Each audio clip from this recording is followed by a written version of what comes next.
Voilà, je crois que c'est bon là, c'est parfait. Sharifa, c'est à toi là, je te redonne la main.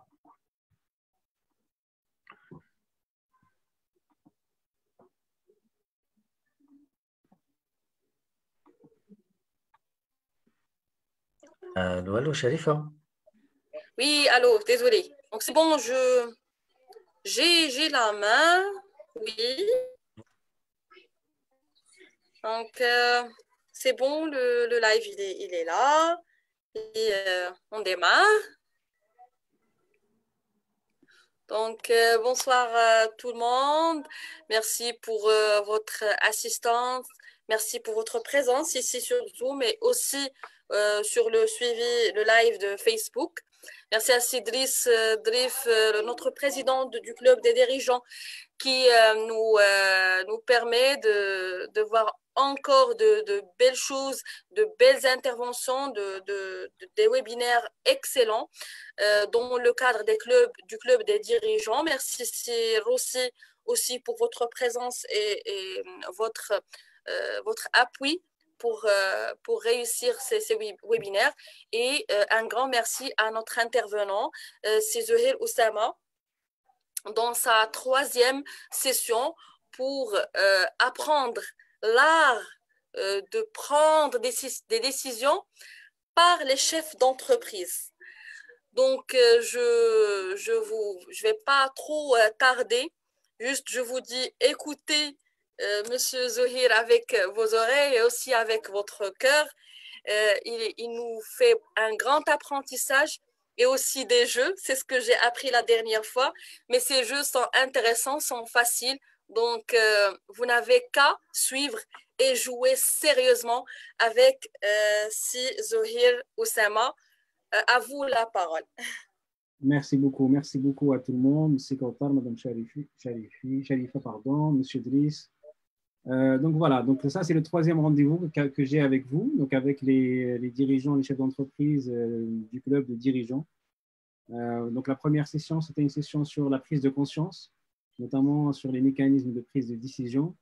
Donc ça c'était le 16 mai dernier. Ensuite, la dernière session, c'était sur le rôle des biais cognitifs dans l'art de prendre des décisions. Et aujourd'hui, c'est la 3e session et la dernière sur l'art de prendre une décision. Et comme je vous ai promis, je vais vous partager les 7 questions essentielles, les 7 questions clés à se poser avant de prendre vos décisions. Donc voilà, donc le programme, avant d'attaquer rapidement les 7 questions clés, on va quand même faire, un reminder, donc un petit rappel pour les gens qui n'ont pas été peut-être mis dans la première ou peut-être pas dans la deuxième, d'avoir un peu quelques clés. Donc, ça va être très, très rapide. Donc, un rappel sur les sessions 1 et 2. Donc, dans la première session, nous avons évoqué la prise de conscience. Donc, en quoi la prise de décision était importante. Comme on avait dit, aujourd'hui, nous sommes la somme de nos décisions. Donc, tout ce qu'on fait la longueur de la journée, on prend des décisions. Donc, à la fin de la journée, cette journée-là, elle ressemble aux décisions que nous avons prises. Donc, c'est tout simplement pour résumer en quoi c'est important. La journée est la somme de nos décisions. Donc, quand je dis la journée, on peut réfléchir, on peut penser à la journée, donc aujourd'hui, samedi, mais ça peut être, on peut dire aujourd'hui, je suis la somme, aujourd'hui, mon entreprise est la somme des décisions qu'elle a prises, c'est-à-dire jusqu'à maintenant, depuis sa création jusqu'à maintenant. Voilà. Ensuite, on avait dit, toujours dans la première session, décider aussi comment décider, c'est-à-dire avoir une stratégie. La stratégie, il était important de disposer d'une stratégie claire sur comment on décide. Et ça, on va y revenir. Donc là, je ne vais pas m'étaler là-dedans parce que ça va faire quand même, on va faire le lien par rapport aux 7 questions clés qu'on va se poser aujourd'hui. On va faire le lien avec cette stratégie de prise de décision. Ensuite, on a parlé de la prise de décision. Quels facteurs d'échec? On avait parlé de quelques facteurs d'échec, donc néanmoins des facteurs d'échec qui sont liés à l'absence de stratégie, mais pas que. Il y avait le processus de prise de décision qui n'est pas forcément éprouvé, le rôle et les responsabilités des décideurs dans un processus de décision qui n'est pas clair, la perte ou manque d'information et aussi la manque de connaissance de soi et notamment de conscience de soi c'était un des facteurs clés, facteurs d'échec importants que nous avons évoqués à la première session. Après, on a évoqué aussi les qualités d'un décideur. Les qualités d'un décideur, on a fini par dire que si on devait retenir une seule qualité, c'est avoir cette compétence de critical thinking, comme on dit, donc l'esprit critique. L'esprit critique, donc ça, c'était une des qualités majeures et importantes pour un dirigeant. Donc ça, c'était pour la première session. La deuxième session, pour faire un tour de raison très rapide, et comme ça, je vous mets un peu dans le bain, on avait parlé de le rôle des biais cognitifs dans le processus de prise de décision. Donc on avait expliqué ce que c'était les rôles des biais cognitifs. On a parlé aussi des deux systèmes de pensée. Le système 1 qui était, on avait dit, intuitif et émotionnel, et le système 2, celui de la pensée analytique, une pensée plus délibérée, logique et très lente qu'on utilise. Donc le système 1, c'est souvent, notamment dans les petites décisions, et le système 2 quand on a des grandes décisions à prendre. Donc voilà. Donc après, on a fait un tour d'horizon, un top 8 des biais cognitifs qui était très, très important, qui joue un rôle important dans la prise de décision. Le premier biais qu'on avait vu la semaine dernière, c'était le biais d'ancrage. Le biais d'ancrage, avec tout ce que ça apporte. Donc, je vous avais fait voir un peu, en quelque sorte, un petit extrait de Steve Jobs qui met le prix à $999. Donc voilà, en donnant toutes les qualités, les caractéristiques de son iPad. Et au bout de 5 minutes, le prix, le tarif est devenu de moitié, de 455.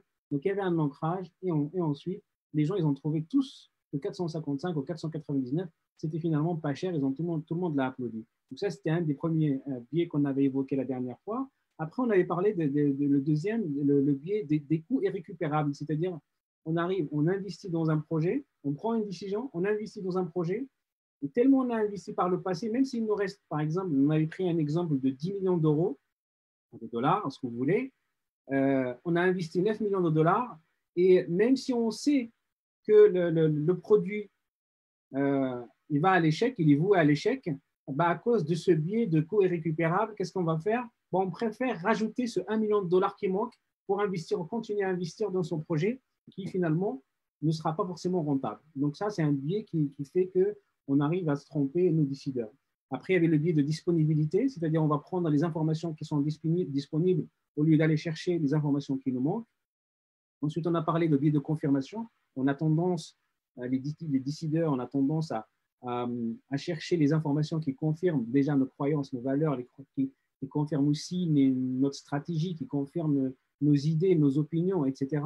Donc ça, c'est un biais aussi auquel il fallait faire attention. On a parlé. Le biais de cadrage, on a parlé par exemple qu'une question, elle peut avoir plusieurs tournures. Par exemple, si je vous dis le médecin, il arrive, j'avais donné l'exemple de ce médecin-là qui vous dit que vous avez 23% de chances d'échec ou bien 70%, enfin, on va dire 20% d'échec et 80% de réussite. Enfin, c'est deux choses différentes. C'est-à-dire, on prend la même question, vous avez 20% de chances que l'opération échoue. Ça ne veut pas dire la même chose. Ça ne va pas être perçu de la même manière si on dit vous avez 80% de chances pour que l'opération réussisse. Donc là, il y a un biais de cadrage. Donc ça, c'est très important aussi. Donc j'y vais très, très vite. Comme ça, je ne perds pas les gens quand je vais parler des questions clés. Ensuite, il y avait le biais d'autocomplaisance, c'est-à-dire le biais d'autocomplaisance. Le décideur, quand il prend des décisions et que ça marche bien, ces décisions-là, ils ont un bon résultat, il va se donner le mérite. Ouais, voilà, c'est grâce à lui, etc. Par contre, quand ça ne marche pas, il va remettre en question l'environnement et les autres, les facteurs extérieurs en fait à lui. Donc ça, ce biais d'autocomplaisance aussi, c'est important d'y faire attention. On avait parlé aussi de biais d'excès de confiance. Donc on a tendance à avoir cet excès de confiance.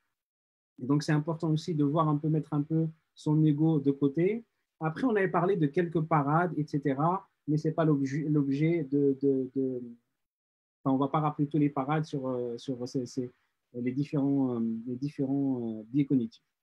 Voilà, donc ça, c'était un petit rappel par rapport aux deux dernières sessions. Maintenant, on passe aux choses sérieuses, c'est-à-dire ce que je vous ai promis, les 7 questions clés à se poser avant de prendre vos décisions.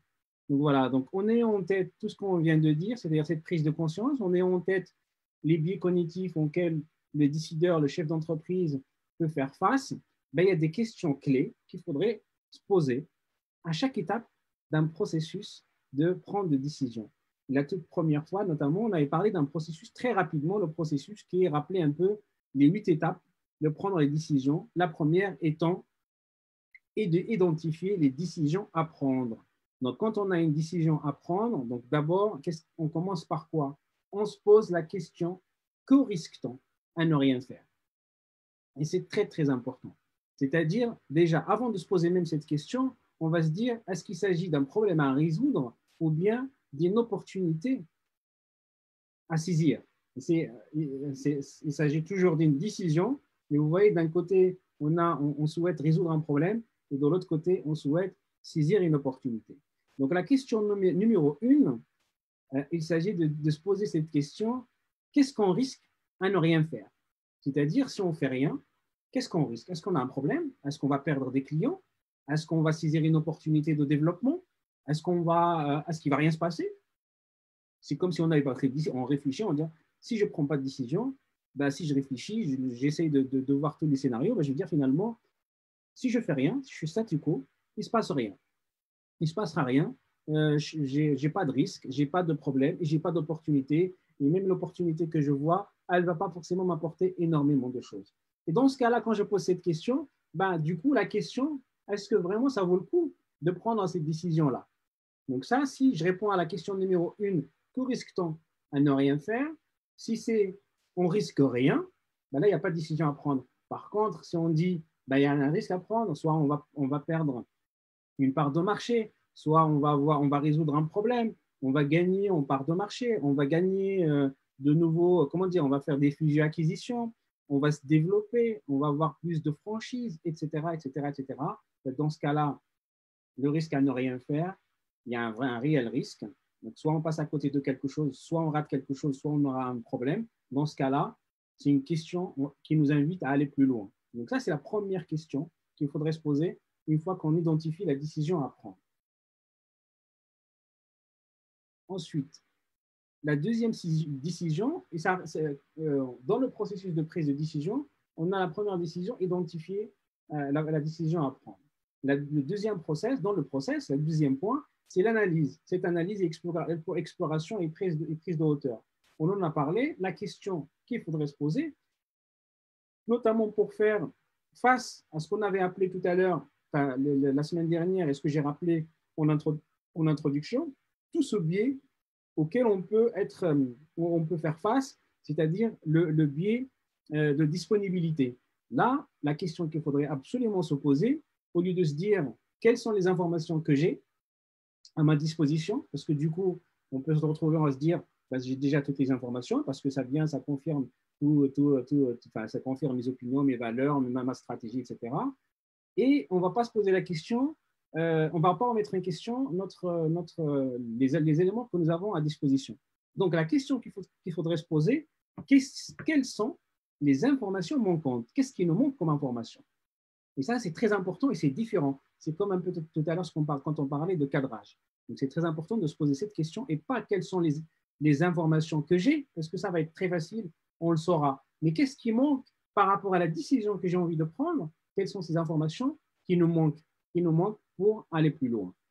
Ça, c'est une question numéro 2 qui est primordiale et grâce à à cette question 2, pareil, on va faire barrage à ce biais de disponibilité, le biais de confirmation, etc. Au moins ces deux-là. Alors, dans le processus toujours, parce que je fais le lien avec le processus de prise de décision, il s'agit ici, la troisième étape, c'est d'identifier les différentes options et alternatives. Quelles sont les options et les alternatives que ce projet, enfin que cette décision va nous offrir? Donc là, la question numéro 3, que je trouve très, très importante, il s'agit de se poser celle-là. Quelles sont toutes les options possibles qui s'offrent à moi? Et donc là, il y a deux choses. D'abord, on va les questionner sous différentes perspectives, parce que si je vous regarde, par exemple, là, je vais prendre peut-être un ou deux, mais avant cela, on a un problème. Ce que je disais tout à l'heure en introduction, quand je parlais des coûts irrécupérables, quelles sont toutes les options possibles qui s'offrent à nous. Parce qu'à un moment donné, imaginez par exemple, on a cette décision à prendre et on va se poser ces questions, on va se dire, ah, par le passé, j'ai déjà pris cette décision et ça n'avait pas marché. D'accord, mais ça, c'était le passé. Est-ce qu'il faut mettre ça dans la perspective d'aujourd'hui? Si j'avais déjà pris une décision par le passé qui n'a pas marché, bien évidemment, je ne vais pas refaire la même erreur. Je vais capitaliser dessus. Mais je ne vais pas, comment dire, éliminer d'office une décision ou bien une pseudo-décision que j'avais prise dans le passé parce que ça n'a pas marché dans le passé. Non. Je vais prendre cette décision que j'ai prise pour voir qu'est-ce qui a bien marché, qu'est-ce que je dois ajuster, etc. Et là, je vais faire le parallèle aussi à ce que je disais tout à l'heure par rapport au coût irrécupérable, le biais de coût irrécupérable. Ben là, c'est pareil. Quand je vais identifier les options et alternatives, même l'alternative d'arrêter quelque chose, d'arrêter un investissement, d'arrêter un projet, d'arrêter d'investir dans quelque chose, elle doit être aussi mise sur la table. Pourquoi? Parce qu'on peut faire face, on peut être victime en fait de ce biais de coût irrécupérable. Et c'est très, très important. Alors, Madame Chalifa, donc j'aimerais bien, par exemple, sur la deuxième image que j'ai à droite, de voir un peu ce que les gens voient. Alors, qu'est-ce que vous regardez, chers participants? Même les personnes qui nous suivent sur Facebook peuvent nous donner leurs réponses que je communiquerai avec plaisir, mais aussi les personnes avec nous sur Zoom, vous pouvez nous écrire qu'est-ce que vous voyez à droite. Moi, je vois un triangle 3D. Très bien. Bah, essayez de faire un peu, regardez un peu le triangle dans tous les sens là. Essayez de faire le chemin et de parcourir. J'ai une réponse qui dit c'est un escalier. D'accord.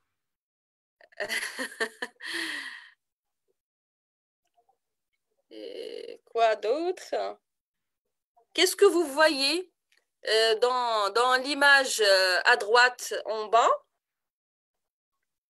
Un escalier qui monte et descend, plusieurs formes. Par exemple, M. Ahmedi Dels, quelle forme que vous êtes en train de voir? Construction bizarroïde. Donc, pointe de flèche. Voilà. Donc, pointe de flèche, mur inachevé. Ouais, il y a plusieurs. Voilà. Il y a quelqu'un sur Facebook qui me dit que le mot de passe de Zoom, ça ne marche pas. Normalement, juste il clique sur le lien, on va repartager le lien sur les commentaires Facebook tout de suite. Bien, très bien. Donc, par rapport à cette image-là, qu'est-ce qu'on voit? Donc, en fait, ça dépend où est-ce qu'on se situe. Si on est de ce côté ou si on est de l'autre côté, etc. En fait, il y a plusieurs perspectives. Et c'est-à-dire, quand on identifie les options et les alternatives, on va les questionner sur différentes perspectives. C'est exactement comme je disais tout à l'heure, pour ne pas tomber dans le piège. Les options. Exactement. Pour ne pas tomber dans ce piège de cadrage, le biais de cadrage. C'est-à-dire, comme je disais tout à l'heure, et encore, je l'ai fait exprès de repositionner ce biais-là. Si vous avez une décision à prendre, le problème, comment il est posé, il faut le questionner sur différentes perspectives. Sinon, en fait, il y aura on va être induit en erreur. Et donc, ça, c'est important. De se dire, par exemple, comme je disais tout à l'heure, si le médecin, il me dit, il y a 20% de chances que ça échoue, je dis, c'est quoi les chances de réussite? Ça va être ma question. Quelles sont les chances de la réussite de cette opération? Qu'est-ce qu'il faut faire pour réduire ce taux d'échec? Voilà. Donc, en fait, je vais aller questionner sous différentes perspectives ces options-là et ces alternatives, et je ne les prends pas forcément telles quelles. Voilà, je ne vais pas prendre, je vais dire, voilà, ça, c'est comme ça, et du coup, je passe à la suivante. Donc, je vais identifier les options et les alternatives, et je vais les questionner sur différentes perspectives. Ensuite, évalue chacune des options. Donc, ça, c'est pareil, dans le processus de prise de décision, il y a la quatrième point qui est, on va évaluer les options. Donc, quelles sont les options? Parmi les options qui s'offrent à nous, on va les évaluer. Et là, pareil. Donc, si je fais ça tout seul dans mon coin, qu'est-ce qui va se passer? Je vais tomber dans le biais de confirmation, je vais tomber dans le biais de disponibilité, je vais prendre la décision par rapport à des raccourcis, etc. Et là, la question que je me pose, parce que imaginez, vous prenez la décision tout seul, vous êtes dans une entreprise, une petite, une grande, une moyenne entreprise, si vous prenez la décision tout seul, vous l'assumez tout seul, ben, vous n'aurez aucun appui. Donc là, la question que je vais me poser, sur qui puis-je m'appuyer pour m'offrir un regard extérieur et la prise de recul nécessaire pour choisir cette option et cette alternative, pour évaluer cette option et cette alternative. Et donc là, ça va nous permettre de sortir un peu des sentiers battus et d'avoir un peu ce shift-là de out of the box, parce que je vais confronter mon analyse, je vais confronter mes résultats, je vais confronter mes choix à un regard extérieur. Et le mieux encore, c'est d'avoir toujours un nombre impair pour ce genre de décision. C'est-à-dire, voilà, imaginez, vous avez 4 et vous avez 2 qui sont pour et 2 qui sont contre, et vous n'allez pas vous en sortir. Donc, il faut toujours avoir un nombre impair pour prendre ces décisions-là.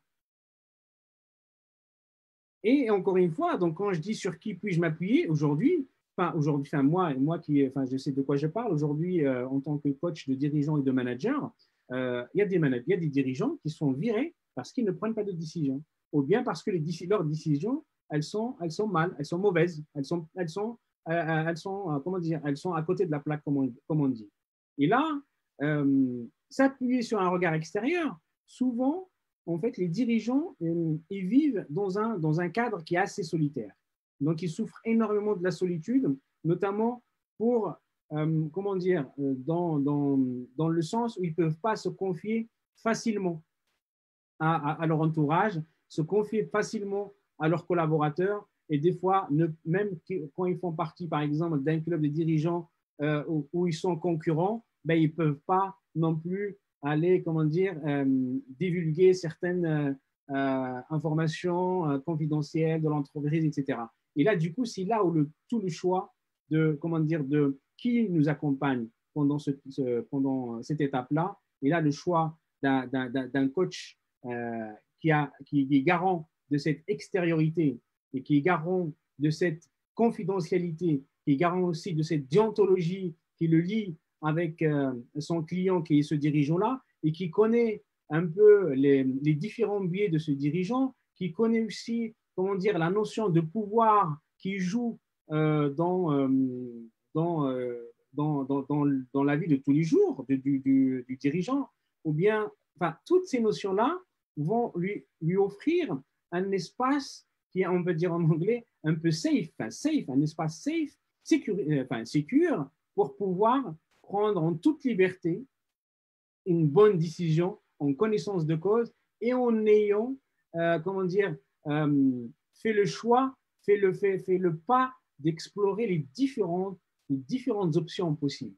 Et là, c'est grâce à ce coaching-là que le champ des possibles va s'ouvrir devant le dirigeant. Donc là, moi, aujourd'hui, dans l'accompagnement des dirigeants, ça, c'est un des créneaux très, très importants pour moi dans l'accompagnement des dirigeants. Donc, j'ai énormément de managers qui viennent sur ces éléments de décision, de prise de décision. C'est pour ça que j'insiste dessus, parce que souvent, ils sont perdus. Ils se sentent un peu seuls. Ils ne savent pas vers qui se retourner pour avoir un avis extérieur. Et en même temps, parce que si normalement, comme on avait dit, le biais d'autorité, souvent, quand on est dirigeant et on a ces N-1, etc., on a du mal à remettre en question l'avis de son chef, de son manager, de son dirigeant, etc. Donc, il a besoin de quelqu'un, le dirigeant, il a besoin de quelqu'un qui va le challenger, qui va le piquer, qui va y aller chercher, qui va aller, aller sur un terrain neutre, le ramener sur un terrain neutre pour pouvoir lui ouvrir le champ des possibles. Et ça, c'est super important. C'est pour ça que j'insiste sur ce point-là. Justement, une question, c'est ma question.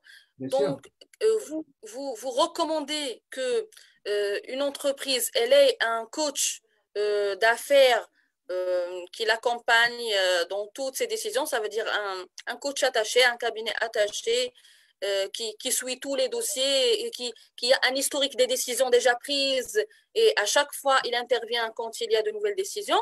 Ou bien, c'est possible qu'une entreprise, à chaque fois qu'elle est dans ce besoin d'évaluer, elle peut voir le coach d'affaires qui est plus proche ou qui est plus... C'est une question d'ordre général que beaucoup de personnes posent dans ce point, c'est bien de clarifier cette importance. Est-ce que c'est important d'avoir un coach qui a un historique, qui a le suivi de cette entreprise, ou bien c'est pas grave qu'à chaque fois je prends l'avis d'un coach, l'essentiel qu'il a, que je lui présente, je vais lui présenter un contexte et il va me répondre. C'est une très très bonne question. C'est une très bonne question. En fait, déjà, il faut rappeler juste une statistique. Si je compare avec, c'est pas encore le cas même en France, mais si je prends le cas des États-Unis, ça n'existe pas un dirigeant qui n'a pas de coach. Ça n'existe pas. Donc ça, c'est juste un élément ça montre un peu l'importance de coaching pour le dirigeant. Ça, c'est la première chose. Et en France, ça commence vraiment comment dire, à se développer énormément ces dernières années. Et je pense que le Maroc, ça va pas tarder. Et ça suit déjà le cours là. Donc ça, c'est par rapport à ton premier point. Ensuite, le deuxième point, moi, j'ai envie de dire, on n'a pas besoin, en tant que coach, on n'a pas besoin d'avoir l'historique des décisions. Au contraire, parce que on va être un peu, comment dire, on va finir par prendre en partie. Non, l'extériorité du coach, elle est très importante. Comment dire, s'il y a un coach si un dirigeant il est suivi par un coach, un executive coach par exemple, un coach d'affaires, etc., sur plusieurs années, à un moment donné, ça ne va pas être du coaching, ça va être du consulting. C'est-à-dire, c'est que le coach il va finir par donner des conseils. Il ne va pas faire réfléchir le dirigeant à prendre à trouver ses propres solutions qui sont beaucoup plus puissantes que les conseils qu'un consultant lui donnerait. Donc, moi, je ne suis pas très adepte des coachs qui suivent un dirigeant pendant des années et des années. Au contraire, parce que du coup, on va perdre un peu cette extériorité et on va se retrouver impliqué. Et donc, même le champ des possibles, il va se rétrécir. Par contre, ce qui est important, c'est de trouver des bons coachs. À un moment donné, si vous n'avez pas de bons coachs autour de vous, ben vous allez vous rabattre sur le coach qui est compétent pour plusieurs années, le temps que vous ayez un autre qui est compétent, etc. Donc ça, c'est important. Le coach, moins le coach il connaît le dirigeant et connaît son contexte, plus il va le faire réfléchir. Et je ne dis pas que le coach executive coach, il n'a pas cette expérience d'entreprise. Non, ça, on n'en parle pas. Donc, c'est quelqu'un qui est expérimenté, qui est certifié, diplômé, qui a une expérience, qui connaît le management, qui connaît le leadership, qui connaît le monde de l'entreprise en quelque sorte. Il connaît le monde de l'entreprise. Voilà. Vous ne pouvez pas prendre par exemple un coach parental et lui dire allez, on va coacher un dirigeant. Voilà. Ça va être un peu compliqué parce que dans le coaching parental, il n'y a pas la notion de solitude, il n'y a pas la notion de pouvoir, il n'y a pas la notion par exemple de tout ce qui est ergonomie. Il y a énormément de notions qui sont propres à un dirigeant. Donc voilà. Oui. Merci beaucoup d'avoir clarifié et éclairci ce point important qui différencie entre un coach exécutif et un consultant, un counselor. Ça, c'est très important en tant que dirigeant de le savoir pour prendre la bonne décision au bon contexte. Merci beaucoup. Exactement. Après, juste pour ne pas, pour aller un peu plus loin, un point d'avantage, c'est que rien ne n'empêche que le coach, parce qu'aujourd'hui, le coach, par exemple, les coachs, souvent, ils sont aussi formateurs, ils sont consultants. Mais qu'on sache qu'est-ce qu'on fait et qu'on ne mélange pas tout. C'est-à-dire, par exemple, j'ai un processus de coaching qui dure 12 mois, 18 mois, j'en sais rien, mais ça, on sait qu'on est dans une posture de coach et qu'on le sache et que ce soit clair.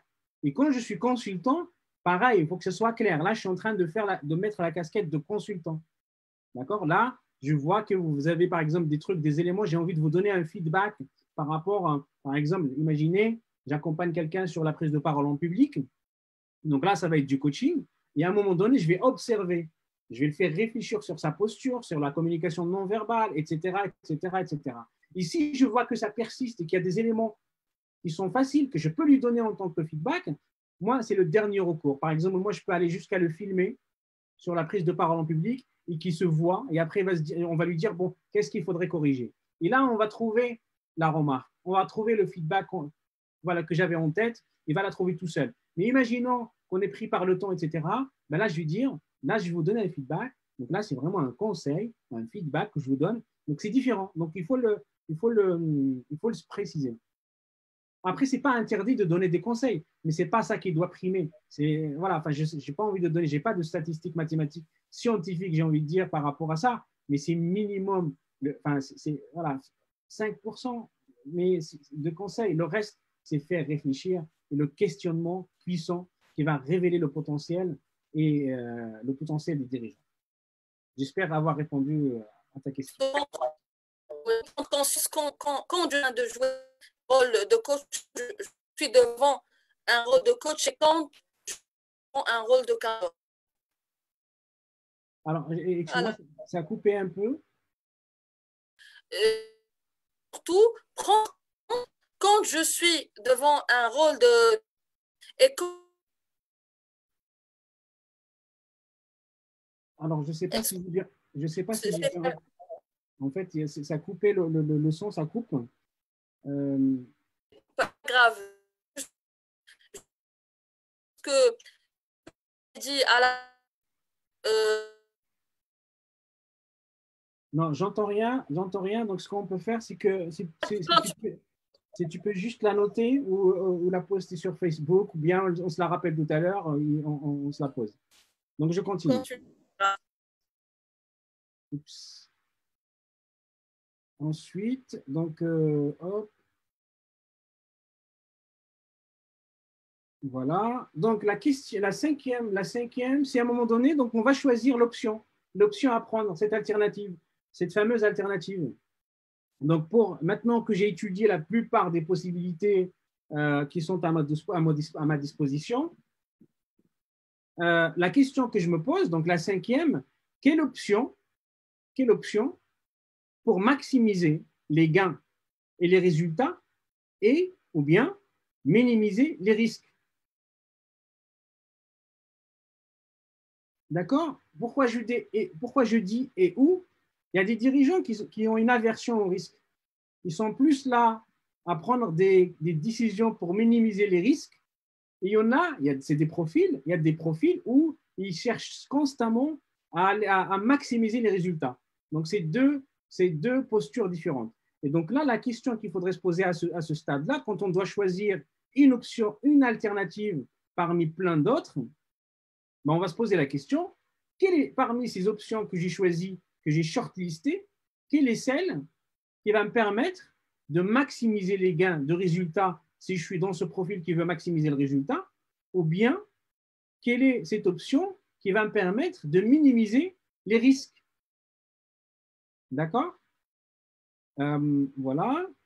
Et là, il y a des sujets importants aussi à avoir en tête, c'est que c'est là aussi, l'ouverture d'esprit, elle est primordiale, c'est-à-dire dans le sens où il faut que je sois à l'écoute des critiques sur une option ou une autre, des critiques constructives, bien évidemment, mais cette ouverture d'esprit, elle est primordiale pour un dirigeant et de ne pas, comment dire, aller voilà, faire le cavalier seul pour se dire c'est bon, c'est très très bien, c'est toujours très bien d'avoir un avis extérieur qui va me permettre de confirmer comment dire, cette option qui me permet de maximiser ou de minimiser les risques. Maximiser les résultats ou minimiser les risques.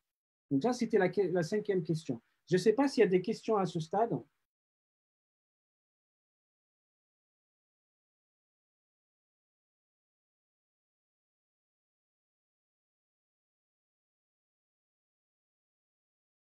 Madame Chalifa, je ne sais pas s'il y a des questions à ce stade.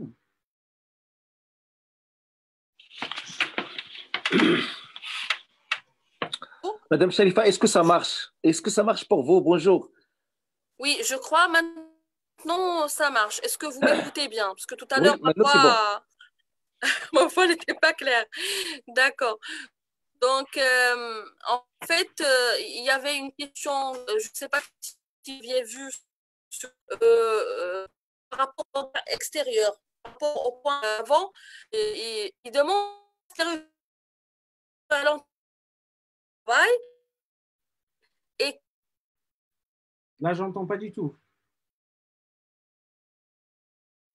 C'est le même problème, Madame Chalifa, comme avant. Donc, j'ai un problème. Je pense. Un problème. Je vais essayer juste.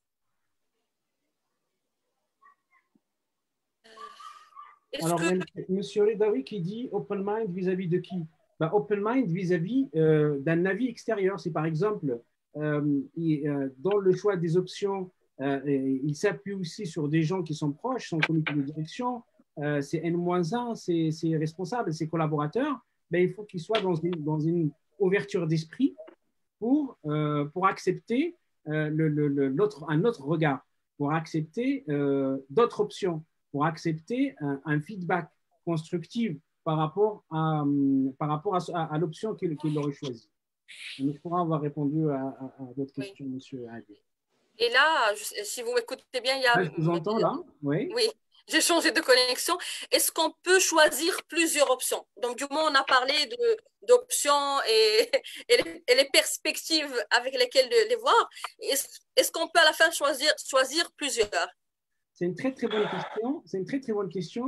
Donc, en fait, comment dire, quand on a fait, par exemple, une shortlist d'options, à un moment donné, pour maximiser, quand je dis quelle option pour maximiser les gains, les résultats ou minimiser les risques, des fois, ça peut être comment dire, en prenant plusieurs options possibles, en faisant un mix d'options pour prendre, par exemple, deux options qu'on va fusionner et on va se dire, on va prendre cet élément-là de l'option 1 parce que c'est très important, très intéressant, ça répond à notre question, à notre décision, à notre finalité, et prendre aussi l'option numéro 2. Et donc, faire un mix pour maximiser ce gain résultat ou minimiser ses risques. En fait, il y a une question qui rejoint cette histoire d'avis. Oui. Elle est sur Facebook et elle est aussi sur Zoom. Prendre en compte plusieurs avis ne perturberait pas la prise de décision. Est-ce que ça enrichit ou bien ça perturbe? Moi, je revois la question. Je revois la question. Quelles sont les chances de se tromper quand on est seul à prendre une décision et les chances de se tromper quand on est plusieurs à réfléchir sur cette même décision-là?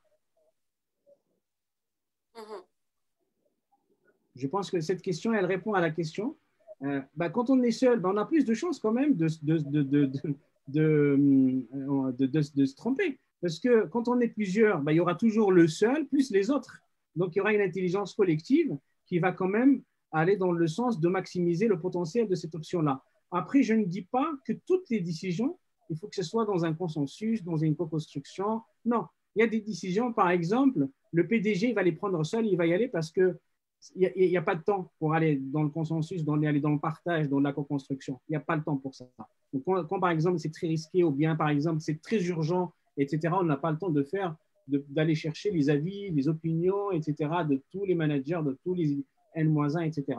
Donc, ça dépend. Mais dans l'absolu, plus on est, après, je ne dis pas que plus on est nombreux, ce n'est pas toute la boîte, mais plus il y a de têtes qui réfléchissent à la prise de décision, plus on aura cette diversité intellectuelle qui va nous permettre d'aller vers une bonne décision.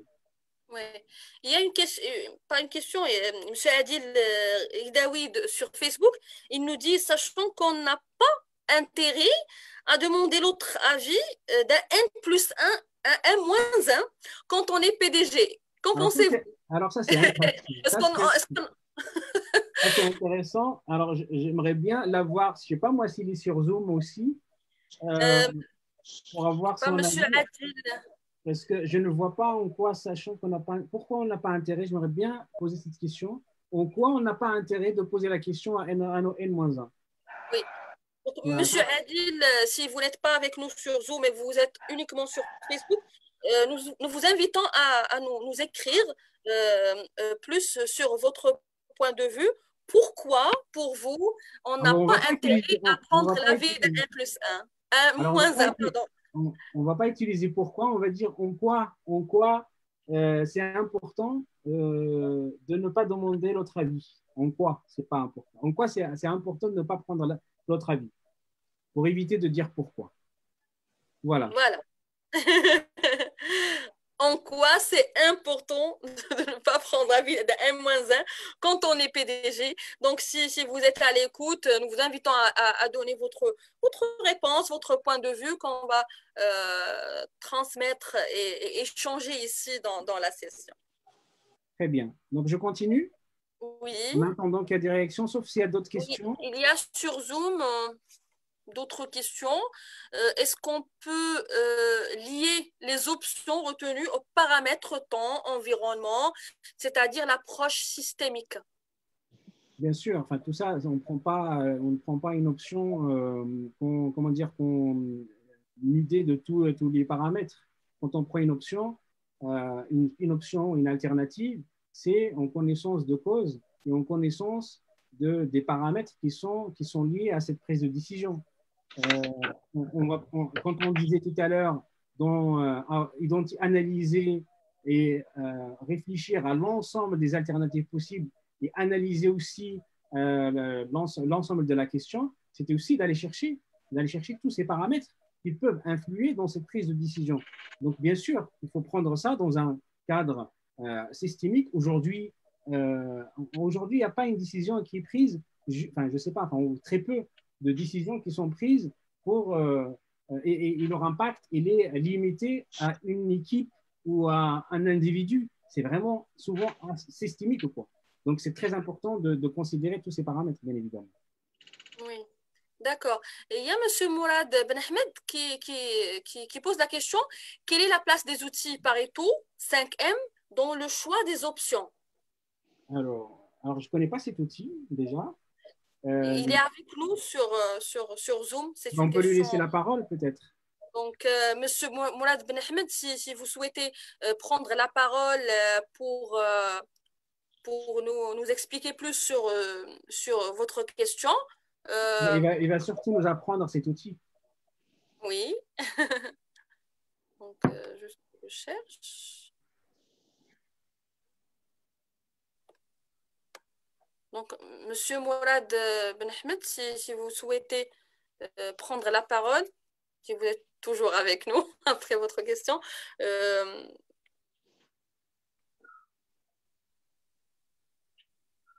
Monsieur Mourad. Bonsoir. Voilà, il est là. Bonsoir. Bonsoir. Merci. Bon, je vous remercie pour ce séminaire qui est très intéressant. C'est par rapport aux outils. C'est des outils qu'on utilise pour analyser la situation avant la prise de décision. L'outil Pareto, c'est les 80-20, c'est-à-dire pour choisir quelle est la meilleure option. Et ensuite, on utilise des fois le diagramme d'Ishikawa, les 5M, milieu, méthode, etc. Exactement. C'est une très, très bonne question. En fait, donc là, moi c'est les prises de décision que j'aborde ici, c'est dans l'absolu, c'est-à-dire en général. Mais bien sûr, quand vous parlez le deuxième outil que vous avez cité, c'est notamment dans l'amélioration continue. Comment? Exact, oui. Voilà, c'est dans l'amélioration continue qu'on utilise cet outil-là. Et donc après, on est d'accord que toute décision, ce n'est pas forcément d'aller dans ce sens-là d'amélioration continue. Par contre, l'autre outil qui est très intéressant et très important, c'est loi de Pareto. Donc là, c'est pareil, en se concentrant sur 20%, en se concentrant sur 20% d'activité, on va avoir un résultat de 80%. Et ça, c'est super, voilà, donc ça, c'est super important. Et là, pareil, on est dans les outils, bien évidemment, mais c'est un sujet très intéressant de se dire, par exemple, s'il y avait une autre session sur la prise de décision, on n'aurait pas pu échapper aux outils dans la prise de décision. Donc, merci pour cette question. C'est très intéressant et ça nous permet aussi de partager un peu ces deux outils-là. Merci à vous. Merci beaucoup. Alors, je continue. Ensuite, une fois qu'on a choisi l'option, donc là, c'était choisi l'option à prendre. Une fois qu'on a choisi l'option, maintenant, il faut passer à l'action. Et ce qu'il faut savoir, c'est que ce n'est pas parce qu'une décision a été prise que son exécution a été garantie, que son exécution est garantie. Donc, quand je prends ma décision, quand je passe à l'action, la question que je dois me poser, c'est est-ce qu'elle est comprise par les responsables de son exécution? Si le responsable, bien évidemment, de son exécution est différent du décideur, quoi. Donc, si par exemple, c'est moi qui décide, ben, finalement, et c'est moi qui l'exécute, ben là, je ne vais pas me poser forcément cette question-là. Mais si ce n'est pas le cas, ben, la décision-là, une fois que je passe à l'action, est-ce que ma décision, elle est comprise par les responsables de son exécution? Parce que ce n'est pas parce que j'ai pris la décision d'investir ou de faire ce choix-là ou de prendre cette option-là, etc., que son exécution est garantie. Donc là, souvent, des gens, comment dire, ils ignorent en quelque sorte cette étape en disant que c'est fait. Non, ce n'est pas fait, ça vient de commencer encore. Et donc là, un des éléments importants, par exemple, quand on parle des responsables de son exécution, c'est expliquer aussi quel est le sens de cette décision. Bien évidemment, comme disait monsieur Adil, on n'est pas forcément tout le temps dans une approche où on prend une décision en collective, on prend une décision en co-construction. C'est important. Donc, ça existe, c'est normal. Voilà, c'est pas tout le temps en co-construction. Mais par contre, ça n'empêche pas que l'exécution de cette décision, elle doit être à un moment donné faite par des N-1 et les N-2, et etc. Et donc, si eux, ils n'ont pas le sens, s'ils ne comprennent pas la finalité de cette décision, et je vous dis juste, c'est comme ça, vous faites et basta, ben, peut-être qu'ils vont faire, mais à quel prix? En fait, voilà. Donc, la garantie d'une bonne exécution, elle vous revient quand même, vous, en tant que décideur, d'aller la chercher, d'aller l'évaluer, d'aller la contrôler. Et le mieux dans tout ça, c'est d'embarquer ces gens, les responsables de son exécution, c'est de les embarquer grâce à votre leadership, les embarquer en donnant du sens, en expliquant le pourquoi de cette décision-là, en expliquant quels sont les impacts que vous attendez de cette décision, en passant à l'action de cette décision-là. Qu'est-ce qu'elle va apporter comme bénéfice, cette décision-là? Qu'est-ce qu'elle va, qu'est-ce qu'elle va éliminer ou réduire comme risque? Qu'est-ce qu'elle va éliminer comme risque, cette décision-là? Et là, dans ce cas-là, quand vous avez donné assez de sens, ben, ce qui se passe, c'est que vous aurez une équipe qui sera derrière vous pour mettre en place cette décision-là. Est-ce qu'il y a des questions à ce stade avant que je passe à la 7e, qui est censée être notre dernière question, avant la question bonus? Il y a M. Mohamed qui demande quelle est la place de la communication? Une très bonne question. Donc ça, c'était, si vous vous rappelez, c'était dans les facteurs d'échec. Les facteurs d'échec d'une prise de décision, je disais manque de communication. C'est un facteur d'échec. C'est un facteur d'échec dans le processus de prise de décision. C'est-à-dire si un dirigeant qui ne communique pas sur son ambition, sa vision, sa stratégie, etc., et que, par exemple, si je prends l'exemple que j'ai pris juste avant, il y a une décision à prendre, on l'a mis en place et c'est basta, c'est comme ça. Ben, si on ne sait pas pourquoi on fait ce qu'on fait, ben, forcément, elle va être mal exécutée. Si on ne comprend pas le sens, elle va forcément être mal exécutée. Et une décision qui est mal exécutée, ben, déjà, une décision qui est bien exécutée, il y a un risque que ça ne marche pas. Imaginez quand la décision elle est mal exécutée. En espérant avoir répondu à la question. Oui, super.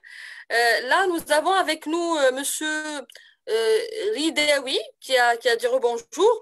Je crois que c'est Monsieur Ridawi qui a posé la question est-ce que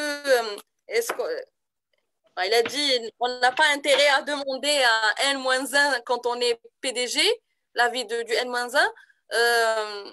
Il est sur Zoom. Il est sur Zoom. Je vais lui permettre de parler pour nous dire, Monsieur Ridawi, si vous pouvez nous dire plus sur votre affirmation, votre point de vue pour qu'on le discute avec notre intervenant, avec ces Monsieur Ridawi.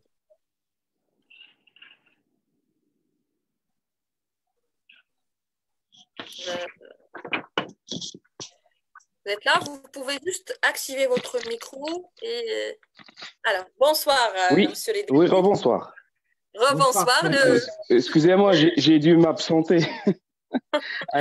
D'avoir pris la peine de vous connecter sur Zoom, sachant que vous étiez sur Facebook. Oui, merci de m'avoir attendu.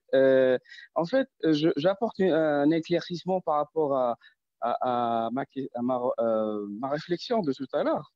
C'est que je vous donne juste un cas. le N-1 peut ne pas être concerné par le périmètre de la décision. Je vous donne juste un exemple. Le PDG prend la décision de créer une nouvelle filiale dans un autre pays. Juste un exemple. Et il voit que leurs salariés ne sont pas concernés par cette décision. Donc, pourquoi il va partager et demander leur avis, par exemple? Très, très bien, très, très bien. Donc, ça, tout simplement, la décision ne concerne pas du tout cette entreprise-là même. Donc voilà, du coup, c'est évident. Je comprends mieux votre question. Mais du coup, là, il y aura quand même des gens, s'il veut maximiser en tout cas le potentiel de la réussite de sa décision, s'il ne la partage pas, il a le droit de ne partager avec personne, bien évidemment. S'il a étudié un peu, voilà. Mais par contre, ça peut être intéressant d'avoir un avis extérieur, soit, je sais pas moi, c'est un cabinet de, je sais pas moi, si c'est une fusion-acquisition, il peut choisir d'être accompagné pour maximiser la réussite de cette décision. Mais pas forcément auprès de CN-1, ça on est d'accord. Tout à fait, je suis tout à fait d'accord. Dans ce cas précis. Passons par un cabinet externe, oui. Voilà, donc un regard externe. Voilà, un regard externe. Voilà, donc dans ce cas de figure que vous avez mentionné. On est d'accord. Merci. Très bien. Merci à vous. Avec plaisir. Alors, je passe, sauf s'il y a d'autres questions, je passe à la… alors, j'ai une autre question, mais peut-être qu'on va la garder pour la fin. Sur Zoom? Non, moi, Zoom, je n'ai pas de visibilité sur Zoom. D'accord. Parce que sur Zoom, en fait, j'ai une question, je vous la pose et après, vous regardez si c'est le temps de répondre maintenant ou après. C'est par rapport à la normalisation et la standardisation. M. Yassine Bounou, il demande, nous trouvons des normes ISO, par exemple, la STM, qui gèrent la quasi-totalité des domaines et d'activités, risk management, communication, services, et il demande votre avis sur le recours à la normalisation et à la standardisation. Donc, la normalisation et la standardisation de quoi? C'est quand une entreprise, il a l'obligation d'informer. Ah non, il répond à autre chose. C'est la normalisation et les standardisations que les sociétés cherchent pour, par exemple, ISO pour la qualité ou quand il s'agit de certification. Donc là, on parle plutôt de normalisation des normes. Donc ça, on parle des normes et on parle peut-être, comment dire, donc c'est des décisions pour aller vers la normalisation, vers la qualité, etc. Bon, ces décisions, elles sont automatisées. Donc, je pense que c'est des trucs, c'est des décisions, c'est des paramètres qui sont en quelque sorte mathématiques. Ce n'est pas des décisions qui vont où une personne qui va, qui va prendre la décision. Je pense que c'est automatisé. Enfin, c'est obligatoire. Voilà. Et donc, du coup, est-ce qu'on parle de normalisation, d'automatisation? Est-ce qu'on parle de le même champ de prise de décision? Parce que là, c'est assez structuré. Donc, c'est comme si, par exemple, vous voulez avoir un organisme de formation qui est certificateur. Ben là, vous allez rentrer dans un processus. Vous n'allez pas prendre des décisions. La décision que vous allez prendre, est-ce que je vais rentrer dans ce processus ou pas? Et une fois que vous prenez la décision de rentrer dans ce processus, ben vous ne faites rien en fait. Donc, ça va suivre son processus. Et une fois que c'est fini, ben on va vous dire, c'est bon, votre organisme est certifié. Donc, je ne sais pas si j'ai bien compris la question, mais en tout cas, si on est dans la normalisation, on rentre dans un processus. Et quand on rentre dans un processus, on n'est pas là pour prendre forcément une décision. Oui, il a demandé de prendre la parole, donc bien sûr. Expliquer ce point de vue. Bonsoir, Monsieur Yassine. C'est encore mieux. À vous la parole. Bonsoir. Bonsoir. Vous m'entendez? Oui, très bien. Oui. Alors, juste une petite explication. Par exemple, lorsque une entreprise elle cherche à se certifier ISO 9001 sur le système de management de la qualité, ou bien système de management de l'environnement, ou bien la sécurité ou autre chose, il a l'obligation de passer par de répondre à un certain nombre d'exigences. Entre autres, l'obligation d'analyser le contexte politique, d'analyser le contexte concurrentiel, de prendre en compte les enjeux internes, les enjeux externes, la matrice d'analyse des risques et des opportunités, la disponibilité des moyens. Ça, je peux dire que c'est des décisions qui sont importantes et qui viennent d'une source de normalisation. C'est les normes qui disent, voilà, il faut faire ça. Donc là, ma question, est-ce que le fait d'avoir, par exemple, recourir à une norme et être certifié selon une norme, ça me protège en quelque sorte d'aller dans cette démarche de chercher le consensus, l'avis de l'autre, etc. Voilà, c'est ça. D'accord, je comprends mieux. Très, très bien. Donc, vous dites que pour prendre une bonne décision dans le cadre que vous avez exposé là, ben, le mieux, c'est de s'appuyer sur d'autres personnes aussi pour prendre la meilleure décision possible.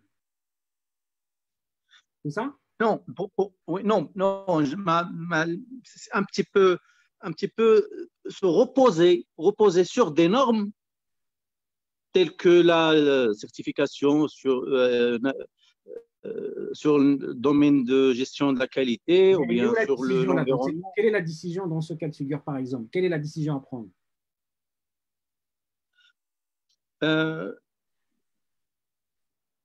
C'est pas la décision. Moi, la question, c'est que là, on est en train de voir avec vous quelles sont les questions qu'il faut poser pour avoir une bonne décision. Exactement. C'est ça? Tout à fait. Exactement. Donc, la norme, il y a certaines normes qui sont réparties par domaine, oui. Et elles donnent des guides et un éclairage sur la prise de décision. Par exemple, dans la question, je pense, 2 ou 3, vous avez évoqué les risques et les opportunités. Tout à fait. Les options. Donc, pour moi, si je cherche, par exemple, à être certifié 9001, ISO 9001, automatiquement, je vais aborder la question des risques et opportunités. Si je vais prendre une décision sur le volet environnement, est-ce que je vais investir sur le volet environnement, oui ou non? Si je me certifie sur le volet ISO 14001, ça me suffit, plus ou moins, comme ça, je serai serein sur mes décisions, risques et opportunités. Très bien. Donc, en fait, là, si je comprends bien, donc là, quand vous rentrez déjà pour répondre à cette norme, vous avez déjà toutes les questions nécessaires qui sont déjà demandées, en fait, en quelque sorte, pour répondre à cette norme-là. Exact. C'est des exigences. Oui, exactement. C'est des exigences. Donc, vous, finalement, vous allez répondre à ces exigences-là. Exact. Et implicitement, je vais répondre à la question de risque et opportunité, bien sûr, les moyens. Mais ce n'est pas la seule. Très bien, c'est très clair. Oui. Très clair. OK, donc là, je continue. Ensuite, donc là, c'était la 6e. Donc la 7e, donc par exemple, là, on est passé à l'action. Donc on a dit on a passé l'action et on a dit que c'était important de voir aussi de s'assurer que la décision, elle a été comprise par les gens qui vont l'exécuter, les responsables de son exécution. Si le responsable de son exécution, ce n'est pas forcément le décideur.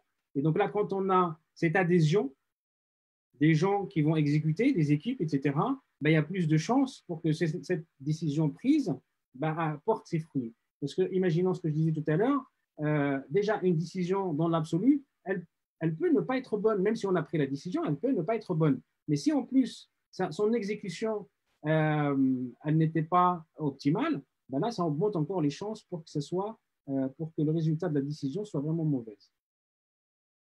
Donc, du coup, on a pris la décision, donc on est passé à l'action, on a pris la décision, on l'a exécutée. Est-ce que c'est fini? Est-ce que là, on veut dire que c'est fini?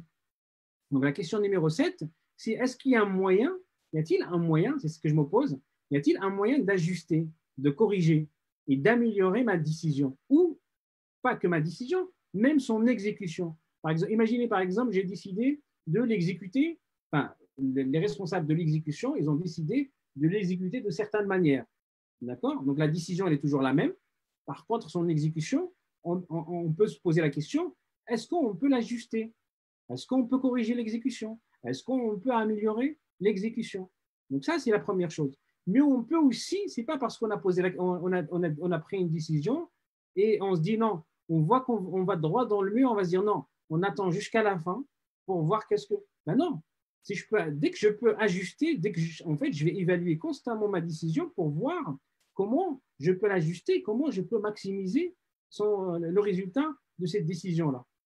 D'accord? Et ça va me permettre aussi même, par la suite, d'avoir une base d'ajustement, un feedback sur dire à chaque… Quelle est l'étape où j'ai maximisé un peu cette possibilité d'optimiser ma décision. Donc voilà, donc c'est pas parce que j'ai pris la décision que c'est fini, non, je continue, j'évalue, j'ajuste, je corrige et j'améliore ma décision ou bien j'améliore son exécution. Et l'autre point, et donc c'est en lien avec ce que je viens de dire, c'est de se remettre en question en tant que décideur aussi. J'ai pris une décision, je vois que bon, ça ne donne pas forcément les résultats escomptés, ben, je peux me remettre en question. Je me remets en question en tant que décideur pour dire est-ce que vraiment je continue dans ce sens-là ou bien je m'arrête et je réfléchis autrement et je fais autrement. Donc la remise en question, elle est primordiale. J'ai envie de dire pour le décideur, c'est à chaque instant, mais la remise en question, elle est primordiale dans la prise de décision.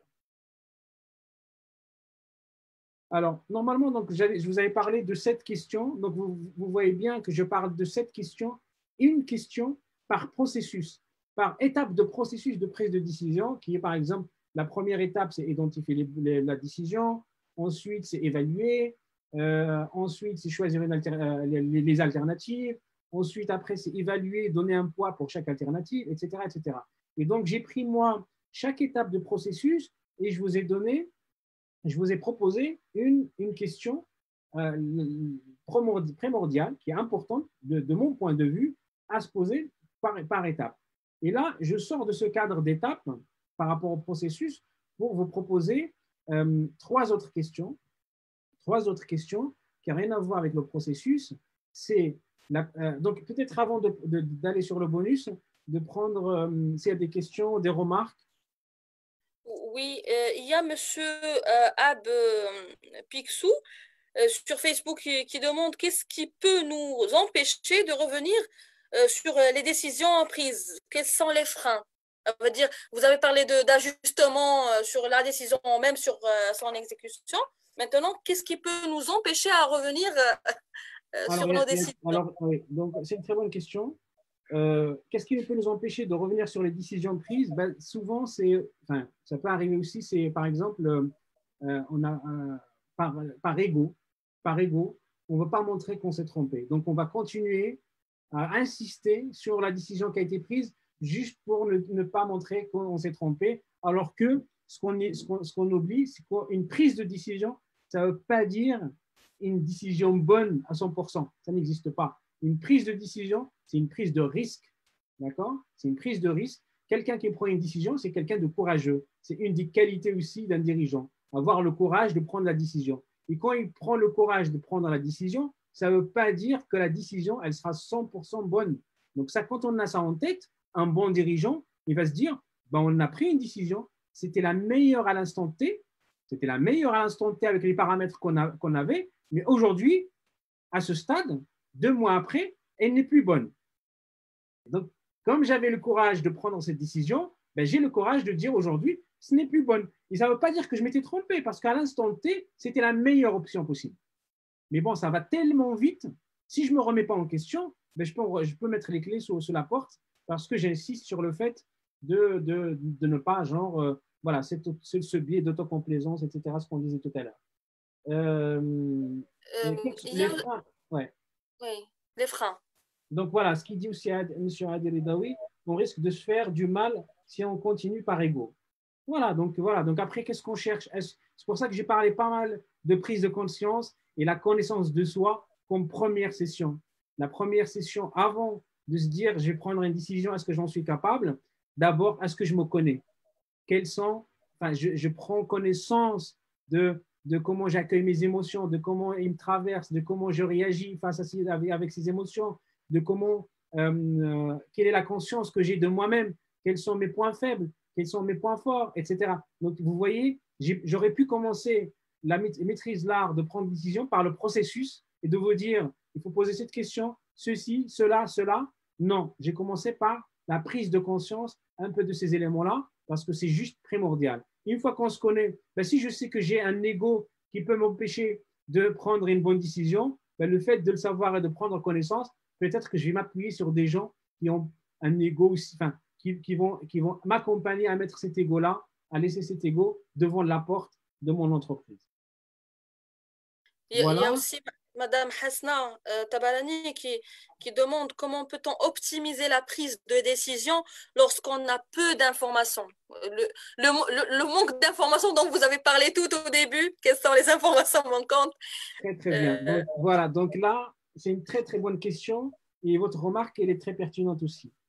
Donc, pareil, si je pose, vous avez peu d'informations, mais ce n'est pas ça le plus important. Qu'est-ce qui vous manque comme information? Si ce qui vous manque comme information, c'est des informations primordiales, donc vous n'allez pas prendre de décision, ou bien vous allez prendre un risque, mais en connaissance de cause. Vous ne pouvez pas prendre, si vous avez besoin du paramètre A et du paramètre B pour prendre une décision, et vous ne les avez pas, comment vous pouvez prendre cette décision? Ce n'est pas possible. En fait, vous jouez au pile ou face. Donc, quelles sont les informations qui me manquent? C'est ça la question que vous devez vous poser. Donc, vous allez chercher ces informations qui sont manquantes. Justement. Monsieur Zuhir, il y a Monsieur Ayoub Rachdad avec nous qui lève la main, qui souhaite prendre la parole, qui a aussi une question. Donc, Monsieur, voilà. Donc, Monsieur Ayoub peut prendre la main, soit pour une nouvelle question ou même pour votre question que vous avez posée tout à l'heure. السلام عليكم. وعليكم السلام.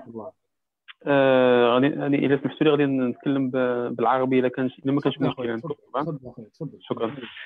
بالنسبه لهذه الخطوات اللي ضبطتيها استاذ، يعني متفق معك يعني على طول يعني بشكل يعني سميتو، لكن تبقى المساله ديال القرار المناسب، واش لابد ما يكون يعني الجميع داعمك يعني فيه وتيعاونوك على التحقيق ديالو، او لا الا كان غير واحد الفئه داعمك او مجموعه والبقيه يعني لا داعي ان تاخذ بالراي ديالها، واش هذا تيحقق لنا واحد القرار اللي هو يعني فعال؟ واش قابل هذا القرار مثلا الى للمراجعه انه يتراجع، او لا فقط مادام انه تم اتخاذ القرار فقط يكون فيه الموضوع قدما رغم ما يكون فيه من اختلالات؟ شكرا. نقدر نجاوب en français? ماشي مشكل، pas de problème. Très bien, ok. Donc, en fait, oui, donc moi, j'ai pas dit qu'il faudrait que quand on prend une décision, il faudrait absolument la prendre avec tout le monde, avec en co-construction et chaque fois, tout le temps, et avec beaucoup de monde. Non, j'ai pas dit ça. Par contre, confronter le point de vue, ça peut être intéressant de le confronter avec quelqu'un, en fait, à quelqu'un de proche ou quelqu'un de son périmètre, etc. On peut très bien être amené à prendre une décision tout seul.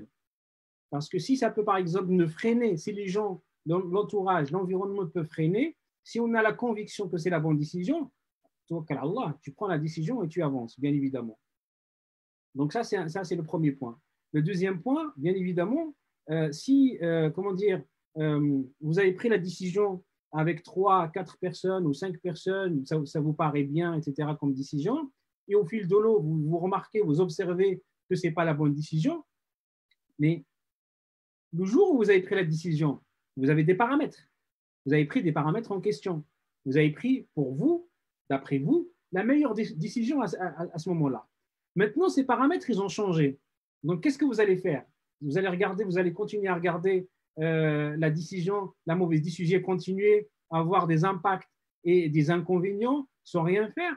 Ça, c'est un choix. Donc, soit vous avez une vision moyen-termiste et long-termiste, vous dites, ça, j'avais prévu qu'il se passera comme ça, les risques comme ça, c'est-à-dire qu'on va perdre d'abord les parts de marché, etc. C'est prévu avant que ça décolle. Donc, si vous avez prévu ça, ben vous pouvez attendre que ça donne ses fruits. Mais par contre, si vous n'avez pas du tout prévu ça, vous n'allez pas rester les bras croisés à regarder la mauvaise décision continuer à faire des dégâts. Donc, je ne sais pas si j'ai répondu à votre question. N'hésitez pas surtout à reprendre la parole si vous avez besoin encore de plus de précision. N'hésitez surtout pas. Oui, nous avons aussi d'autres questions sur Zoom. Une question sur l'intuition. Quelle est la place de l'intuition dans la prise de décision? Alors, cette personne n'a pas été là dans la première semaine dernière. La première session, il n'était pas là. Très bien de nous rejoindre. Très bien, bienvenue. C'est jamais trop tard. C'est jamais trop tard pour bien faire. Alors, l'intuition, c'est une très bonne question. Donc, on a abordé dans la première session, et d'ailleurs que vous allez retrouver notamment sur ma page Facebook, la première session, sur aussi le YouTube du Club des dirigeants et ma chaîne YouTube également. Donc, vous pouvez toujours rattraper pour aller voir la session 1 et la session 2.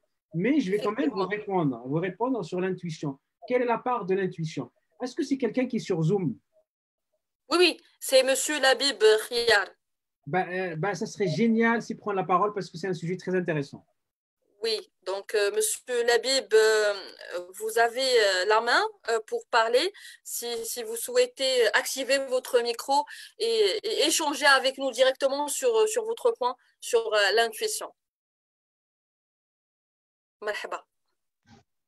Bonsoir tout le monde. Bonsoir, Monsieur Labib. Alors, je parle de l'intuition parce qu'il y a des personnes qui prennent des décisions d'une manière directe, sans recourir à toutes ces questions, à toutes ces étapes. Et généralement, les décisions sont bonnes et donnent des résultats. Très bien. Est-ce que ces décisions, c'est des décisions qui sont risquées? Ils risquent quelque chose? N'importe quelle décision, il y a toujours le risque. D'accord, mais est-ce qu'il y a un risque qui est important, j'ai envie de dire? En ce moment, on entend parler des gens qui n'ont pas beaucoup de risques. Alors, je vais vous dire, vous faites quoi en fait? Vous faites quoi dans la vie? Moi, je suis un cadre dans l'administration publique. D'accord, donc imaginez, vous allez faire un achat d'une maison. D'accord? Vous avez décidé de prendre l'achat d'une maison. Est-ce que vous allez vous baser sur votre intuition pour prendre cette décision?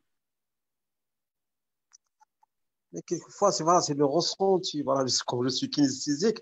Alors, je prends cet exemple concret. Vous allez investir beaucoup d'argent. D'accord? Il y a des risques. Est-ce que vous allez vous baser uniquement sur votre intuition? Je vous parle à vous. Non, vraiment, c'est une petite recherche quand même. Hein. Voilà. Alors, en fait, je vous pose une autre question. Là, vous me posez des questions et je vous renvoie des questions. Donc, ça, c'est vraiment le coach en moi. Mais imaginez, par exemple, maintenant, quelqu'un dans la même situation que vous, par contre, c'est un expert dans l'immobilier. Est-ce qu'il peut faire appel à son intuition ou pas? Peut-être avec le temps, avec l'expérience, peut-être. Exactement. Vous avez répondu à la question. En fait, l'intuition, ce n'est que le fruit de l'expérience.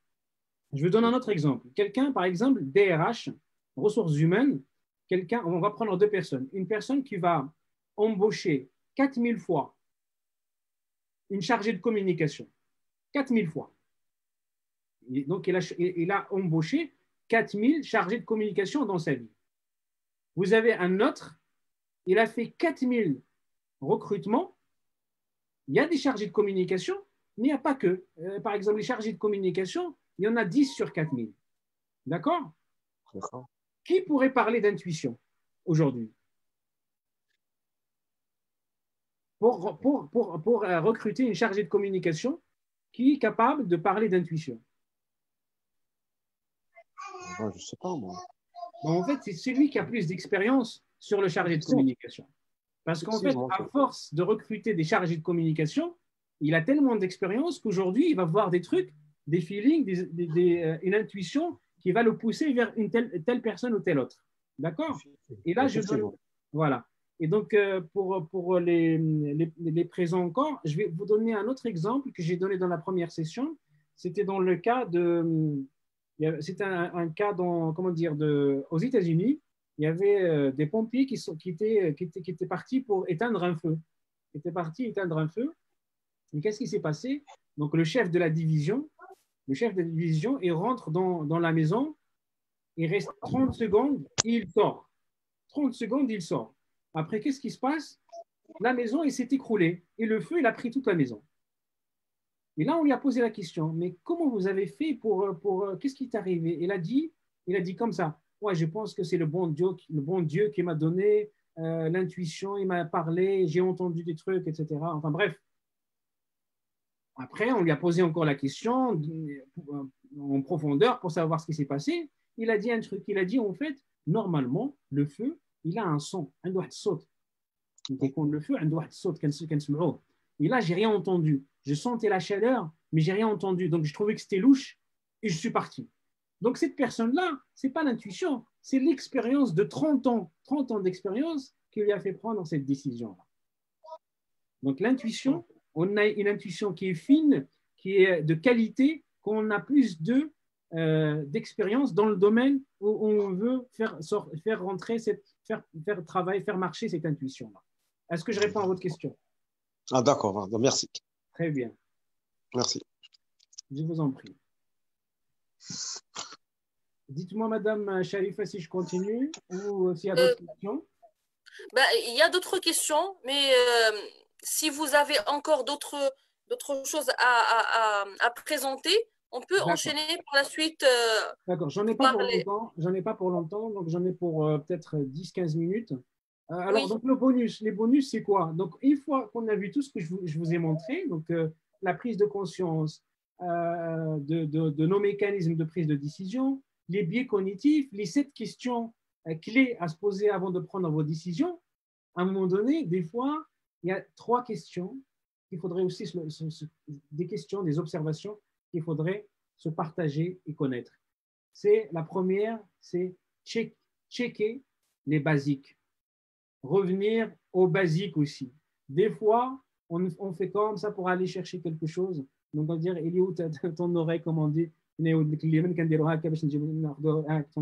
Donc, des fois, il faut juste revenir à l'essentiel et aux basiques. Se poser des questions qui sont basiques pour ne pas passer à côté de choses qui sont vraiment élémentaires. Et on a tendance à les oublier. On dit non, c'est tellement évident qu'on ne va pas se les poser. Donc, il y a des questions basiques dans un domaine qu'il faut se poser. Donc là, check your basics. Ça, c'est important. Ça, c'est le premier point. Le deuxième point, normalement, qu'est-ce qu'on fait quand un dirigeant prend une décision? Il prend la décision, il la met en exécution, et après, il y a le fruit de la décision. Qu'est-ce qu'on fait après? Normalement, si on est des décideurs qui maîtrisent un peu le processus de prise de décision, on va faire un post-mortem. Post-mortem, ça veut dire quoi? Ça veut dire que on va évaluer qu'est-ce que ça a donné finalement cette décision. Qu'est-ce qui a très très bien marché et qu'est-ce qui a moins bien marché. D'accord? Et ça va nous permettre après de dire, bon, ça n'a pas marché, c'est à cause du point 1, du point 2, du point 3. D'accord? Ça s'appelle post-mortem. Il y en a beaucoup qui le font. C'est important de le faire. Ça nous permet d'avoir une base de connaissances pour la prochaine décision. La décision suivante qui va arriver très très vite parce que le dirigeant, ces journées, ils sont faites que de décisions. Donc, post-mortem, elle est importante de faire un post-mortem après chaque décision prise et après les résultats pour voir qu'est-ce que ça a donné, etc. Alors, il y a le post-mortem. Par contre, aujourd'hui, moi, j'ai envie de vous partager le pré-mortem. Le pré-mortem. Et le pré-mortem, ça veut dire quoi? On a décidé quelle alternative? On a décidé de passer en action. On a convaincu les responsables des exécutions. On a mis en place un processus des exécutions, mais on n'a pas encore exécuté. Et on va dire maintenant, on va se poser cette question. Malgré tout ce qu'on a fait aujourd'hui, imaginons ça échoue. Ça échouerait à cause de quoi? Qu'est-ce qui ferait que cette décision qu'on vient de prendre, elle va échouer? Qu'est-ce qui ferait que cette décision qu'on a décidée, elle va échouer? Et là, cette question, elle est très, très puissante. C'est-à-dire que malgré tout le processus qu'on a fait, on s'est validé, etc., avec les uns et les autres, on va se dire quand même, imaginons, malgré tout ça, cette décision, elle échoue. Et s'il échoue, ça serait à cause de quoi? Et à partir de là, on va se dire, bon, on va voir les scénarios d'échec. Et dans ce cas-là, on va les intégrer, ces scénarios d'échec, dans notre processus de prise de décision. Soit on va adapter une option, une alternative, soit on va changer, alors qu'on n'a rien fait encore, on n'a même pas exécuté, mais on a imaginé. Ça s'appelle le pré-mortem. C'est-à-dire, c'est comme si on s'est positionné dans son échec, mais dans le futur. Et là, on va revenir et on va dire, voilà les échecs qu'on a imaginés. Maintenant, pour éviter les échecs, tous ces échecs-là, ben voilà ce qu'on va faire, ce qu'on va avoir comme stratégie, comment on peut ajuster ces décisions, comment ajuster ces options, etc., pour éviter pour maximiser le potentiel de cette décision-là. J'espère que c'est clair. Donc là, les feedbacks.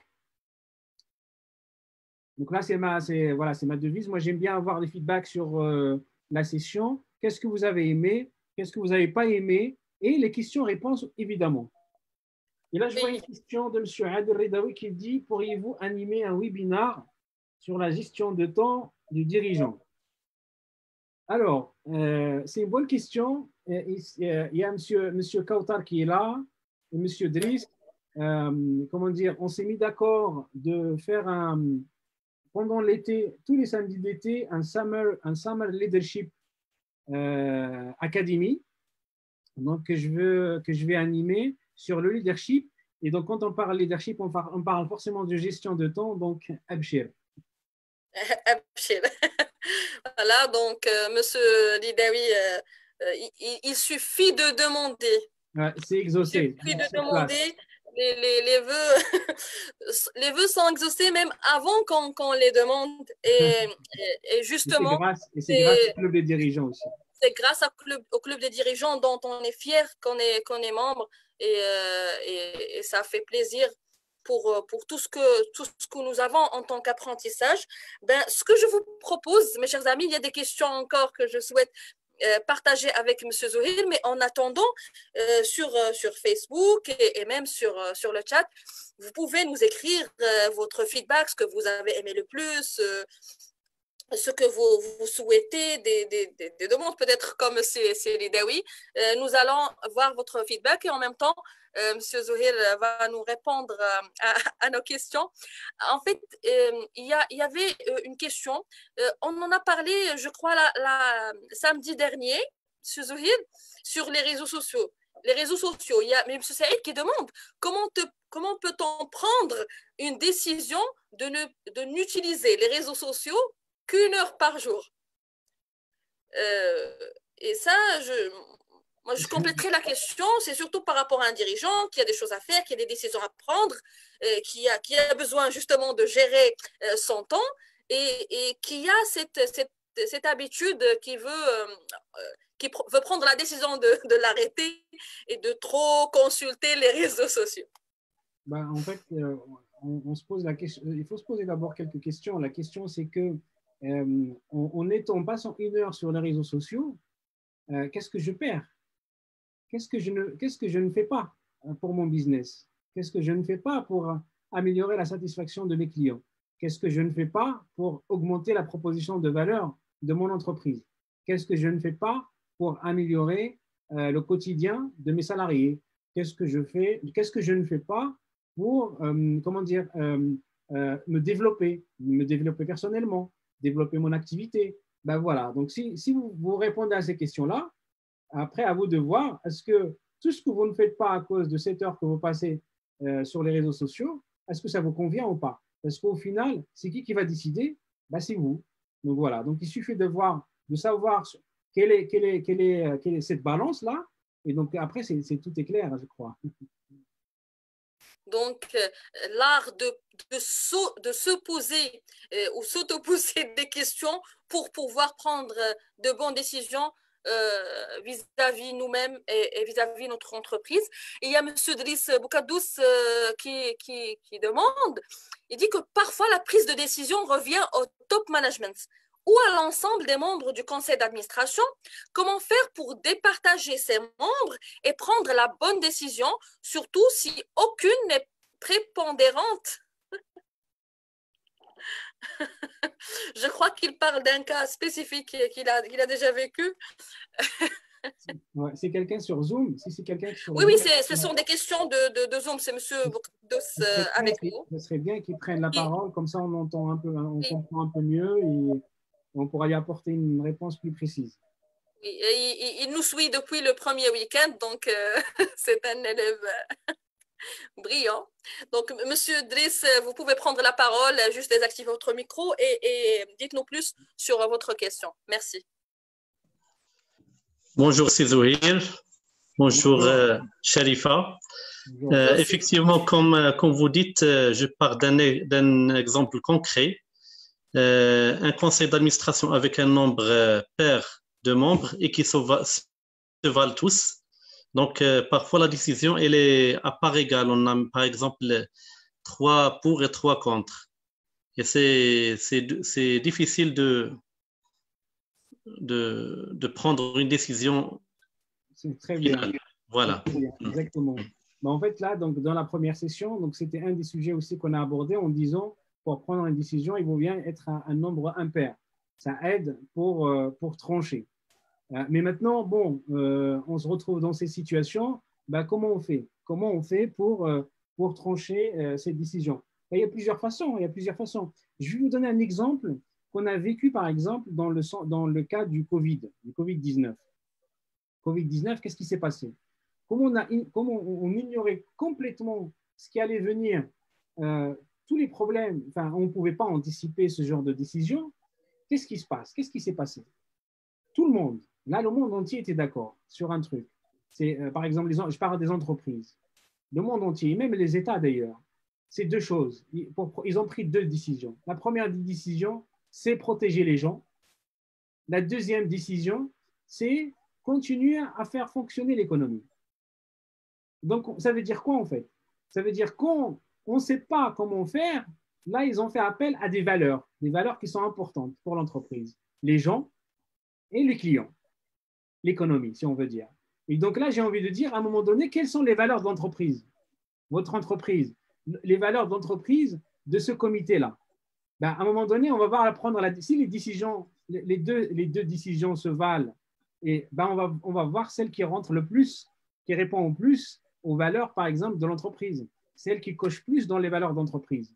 Et peut-être qu'on va arriver encore dans un dilemme où les deux répondent aux valeurs d'entreprise. Et est-ce qu'on a fait l'exercice de dire quelle est celle qui va apporter plus de résultats? On va se dire, finalement, les deux ils vont avoir les mêmes résultats. Bon, on va les égaliser jusqu'au bout. Et là, je vais vous dire, c'est juste du stochastique. C'est du pile au face et c'est fini. Merci. Effectivement, c'est tout l'intérêt de la vision et des valeurs pour l'entreprise. Voilà, voilà. Alors, j'ai une question de M. Ridaoui qui est très actif, qui dit « Donnez-nous un exemple de réajustement de la décision en post-mortem. » Alors non, j'ai des réajustements d'une décision quand on est en pré-mortem. Post-mortem, la décision, ça veut dire elle a déjà été faite, prise, mise en œuvre, exécutée, etc. Et là, on va faire un bilan post-mortem. On va dire, bon, voilà où est-ce qu'on s'est trompé, voilà comment on pourrait améliorer les prochaines décisions. Celle-là, on ne peut pas l'améliorer. Elle a déjà donné ses fruits, etc. On peut rattraper les choses, mais on ne peut pas réajuster cette décision parce qu'elle a déjà donné ses fruits, elle a déjà été exécutée. Mais par contre, le pré-mortem, c'est ça que vous voulez dire. En pré-mortem, on a encore des actions à faire parce qu'on n'a pas encore exécuté la décision, mais on a imaginé quels sont les scénarios d'échec auxquels on n'avait pas pensé. Et là, une fois qu'on y a pensé, on va se dire comment on peut les anticiper. J'espère avoir répondu à votre question. Il y a M. Mourad qui a un souhait. Il dit que déjà, il vous remercie et il dit je pense qu'il faut ajouter la gestion de changements qui peuvent découler de la prise de décision. Ça veut dire, c'est pas à l'étape d'adaptation de la décision, mais après, on a pris la décision, ça a donné des effets et après, gérer les changements qui peuvent en découler.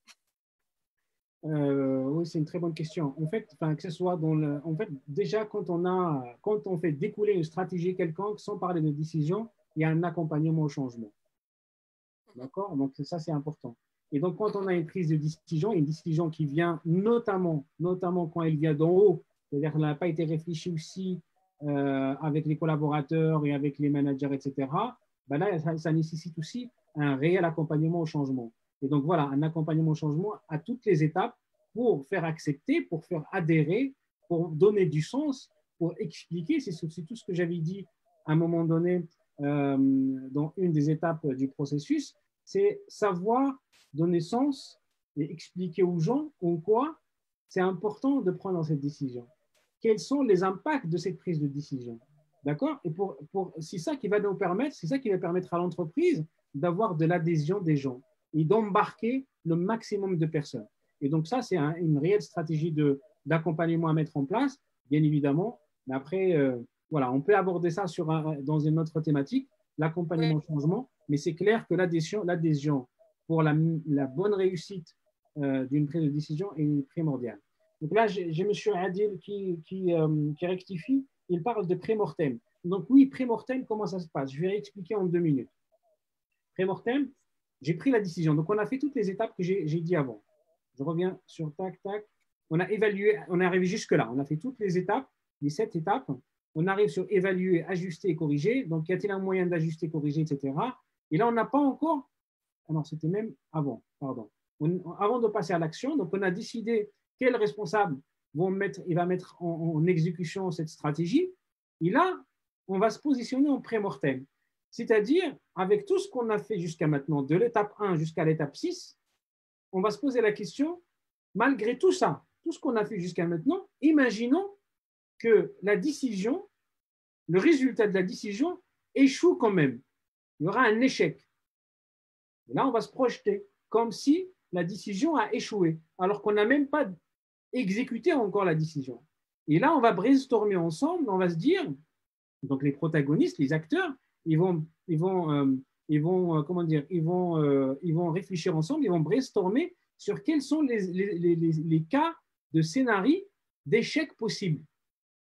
D'accord? Une fois qu'on a fait ça,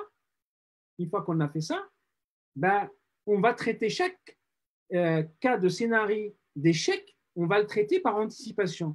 On va dire, oui, alors ce cas de scénario, pour l'éviter, pour ne pas tomber dessus, je vais réajuster quelque chose. Je vais rajouter dans l'option, je vais maximiser quelque chose. Je vais rajouter une autre alternative à mon processus, à ma décision. Voilà, donc je vais anticiper ces cas d'échec et les anticiper en mettant en place des actions spécifiques à chaque scénario d'échec que j'ai identifié en pré-mortem, alors que je n'ai même pas encore commencé la prise de décision. Est-ce qu'il y a d'autres questions? Non, c'est pas comme ça. Il y en a sur Zoom. Il y en a beaucoup sur Zoom. Allons-y. Monsieur Labib, il se pose, il dit il y a toujours une marge d'erreur pour chaque décision. Comment peut-on l'évaluer et à quelle marge je prends la décision? Ça rejoint un peu ce que vous avez peut-être cité sur les 3 étapes du bonus. Mais si vous avez… J'ai déjà évoqué. Donc voilà, je fais juste… Ouais. Voilà. Et après, il y a la dernière question que j'ai, en tout cas sur Zoom, c'est pas une question, je crois, c'est une affirmation de M. Karim Slimane. Il dit c'est un point positif de souligner l'importance du coach d'affaires qui va ramener le dirigeant sur le champ des possibles et par conséquent ouvrir d'autres horizons en ce dernier ne peut voir tout seul. Ça, c'est parmi les beaux commentaires que j'ai lus, que ce soit ici sur Zoom, mais aussi sur Facebook. On dit aussi que M. Zuhair Oussama, c'est un artiste de prise de décision. Donc, en plus de son expertise, je rappelle que M. Zuhair Oussama, il a 15 ans d'expertise sur le coaching des dirigeants. Il a son propre cabinet pour accompagnement et coaching des dirigeants. Donc, merci beaucoup d'avoir accepté d'être avec nous pendant ces soirées et nous permettre ce grand apprentissage. Voilà. C'est toujours un plaisir. Voilà, c'était ma dernière question, en tout cas sur Zoom. Je ne sais pas si parmi les participants, il y a une personne qui souhaite dire un dernier mot ou une question tout de suite. On est vers la fin, mais on peut prendre un témoignage. Une ou deux questions ou des témoignages, un feedback. Oui, voilà. On demande le contact de M. Zouhir sur Zoom. Donc, M. Zouhir, il est disponible sur LinkedIn, c'est ça? Tout à fait. Et voilà. Donc, vous pouvez lui contacter directement si vous souhaitez. Voilà, moi, de ma part, j'ai fait le tour des questions sur Zoom, sur Facebook, là, ce que j'ai, c'est un merci. Merci beaucoup. Et du coup, je vous remercie beaucoup pour votre présence. Je remercie le club des dirigeants pour ces webinaires que d'ailleurs vous pouvez revoir si vous avez raté et revoir pour apprendre encore une fois. C'est bien d'assister et aussi revoir la même information. Ça nous enrichit nos apprentissages. Les webinaires sont enregistrés sur le live Facebook de la page Club des dirigeants et aussi ils sont disponibles sur la chaîne YouTube du club.